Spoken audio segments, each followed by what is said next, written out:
As pessoas descreveram ver uma entidade que toma a forma dos seus piores medos. You're going on the trip. Never take off your blindfold. We will make it.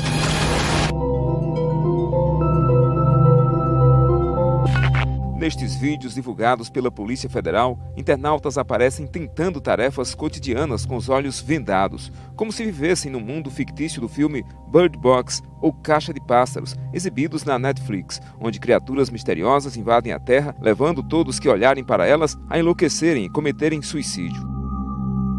O assim chamado desafio Bird Box viralizou, desafiando as pessoas a fazerem coisas vendadas. O desafio surgiu da trama do filme, onde as pessoas são forçadas a usarem vendas para impedir que sejam possuídas por demônios e se tornem presas dos seus piores medos. Na opinião deste psicólogo, as pessoas estão perdendo o limite da razão, influenciadas por modismos das redes sociais e propagadas pela mídia, e acabam sendo desafiadas a fazerem coisas realmente perigosas, como atravessar a rua com os olhos vendados ou andar pela casa, correndo o risco de até sofrerem traumatismos cranianos. É basicamente essa coisa do você confrontar o limite, confrontar a possibilidade do limiar do risco, do limiar do perigo, lembrando que há inclusive uma certa dose de libido e de prazer com relação à exposição ao risco. A gente vê muito isso nos chamados esportes radicais e mesmo nos esportes tradicionais, sempre que há um maior pico de adrenalina, uma maior excitação nervosa que possa trazer alguma fonte de prazer, de alguma forma. Sempre cabe perguntar, por que fazer isso? O que é que eu estou buscando com isso? Jamais tirem suas vendas. Se olharem, vocês morrerão. Vocês entenderam? Em Bird Box, Sandra Bullock é atormentada por criaturas más que torna qualquer um que as vê suicida. Imitadores vendados aparecem nas mídias sociais. Oh my God.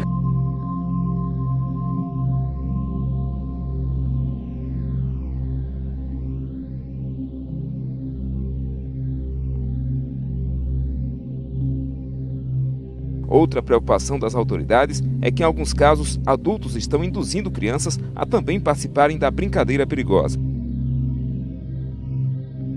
O primeiro filme do fenômeno Black Mirror chega nesta sexta-feira. No trailer de Bandersnatch, longa derivado da série, um jovem programador começa a questionar a realidade enquanto adapta um romance fantástico a um videogame.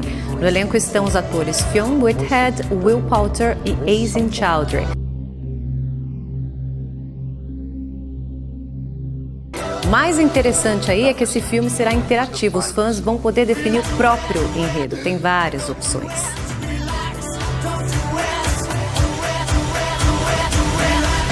A Netflix está dando aos seus inscritos um papel numa de suas populares séries. Em Black Mirror Bandersnatch, que estreia sexta, os espectadores escolhem sua própria aventura, fazendo escolhas que impactam o filme, como decidir a trilha sonora. Por todo o filme, os telespectadores são apresentados com escolhas múltiplas e têm 10 segundos para tomarem uma decisão que mapeará o curso da história. O que você quer para o café da manhã? Frosties or Sugar Puffs? Você decide. É a primeira experiência interativa da Netflix orientada para adultos e cativou fãs nas mídias sociais.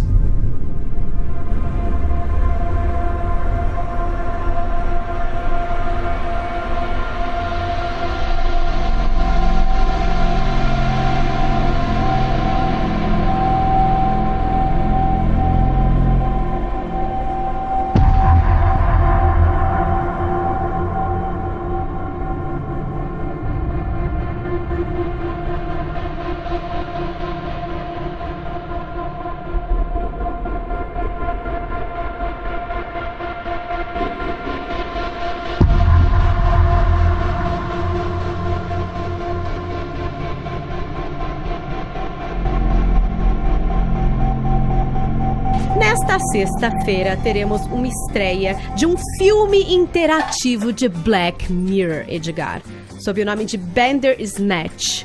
O que aconteceu foi que várias pessoas começaram a buscar ali na internet Black Mirror e entraram nessa página que dava a dica desse filme, um filme da Netflix com esse nome, e aí todo mundo começou a ficar encucado. Os sites começaram a publicar ali, aí começaram a investigar o que seria Bandersnatch, de onde pode vir isso. Isso já apareceu ali em um episódio da 3ª temporada da série, versão de testes. Isso tem a ver com um videogame que quase foi lançado em 1984, mas acabou não sendo lançado porque a empresa faliu antes do lançamento. Bom, começou aquela teoria da conspiração bem louca na internet. E aí depois vazou uma sinopse não oficial que diz o seguinte, que essa trama vai acompanhar um jovem programador que transforma uma novela fantasiosa em um jogo. Bandersnatch. It's an adventure game based on the book. Jerome F. Davies was a genius. See that bloke who went cuckoo and cut his wife's head off?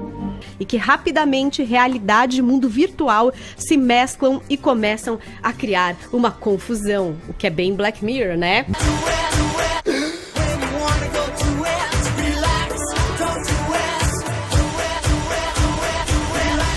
Not in control. Quando nos dedicamos a compreender o que é um jogo, um dos primeiros conceitos que entendemos é o conceito do círculo mágico. Esse conceito ele vem trazido de antropólogos, os quais analisam que o tabuleiro, que a quadra, ela representa um espaço igual a um local de práticas religiosas. Voltando à questão do círculo mágico, o jogador, ao jogar, ele sai de sua realidade e entra na realidade do jogo. Se eu chutar uma bola na rua e gritar gol, não vai fazer sentido nenhum. Se eu fizer isso dentro de uma quadra, eu vou ser celebrado como uma pessoa que fez um ponto. Não obstante a isso, quando eu estou com o joystick na frente da televisão jogando, eu vou focar a minha atenção para o jogo. Tente conversar com alguém que está jogando. Pensando nessa questão do círculo mágico, pensando nessa questão desse universo imersivo que me tira da realidade, que inclusive tem uma série de pesquisas que dentro do círculo mágico eu não tenho a percepção real do tempo e dentro do jogo eu posso fazer coisas que eu não faria na vida real. Eu vou traçar um paralelo com pessoas que cada vez mais buscam não sair de dentro do círculo mágico. Por exemplo, os hikikomori, literalmente do japonês, as pessoas que vivem isoladas em casa. Então é um movimento, é um grupo de pessoas que se recusam a viver na realidade, que elas buscam viver em seus quartos, trancadas, e até a questão de receber a comida é passada por uma porta, e elas não veem quem está entregando essa comida. Talvez esse exemplo dos hikikomori seja o maior extremo do que seja viver dentro do escapismo, do isolacionismo, do círculo mágico. Então esse exemplo do círculo mágico, do hikikomori, ele vem também associado a uma outra questão do êxodo virtual.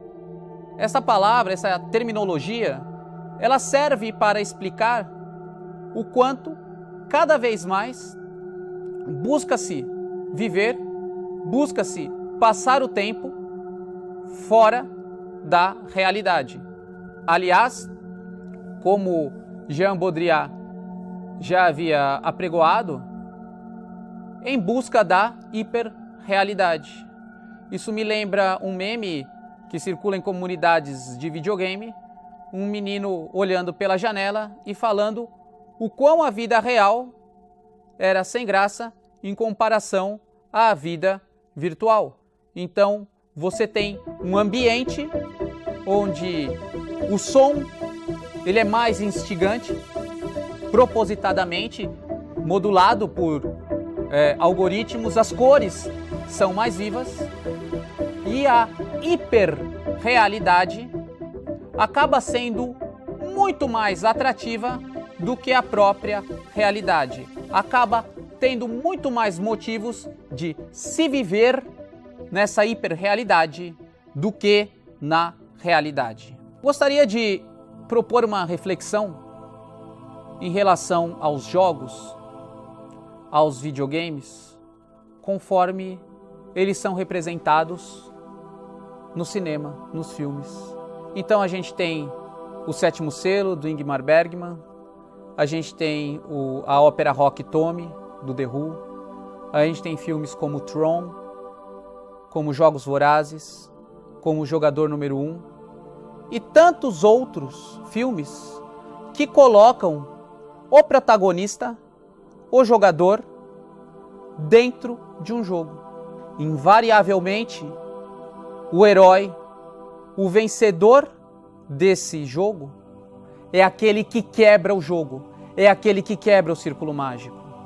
Então, tal como uma Matrix que precisa ser destruída, que o protagonista que vive ali imerso a uma hiperrealidade precisa fugir, o herói, dentro de narrativas ligadas ao jogo, ele vence o jogo quando ele consegue quebrar o jogo, quando ele consegue escapar do círculo mágico e assim recuperar a sua vida.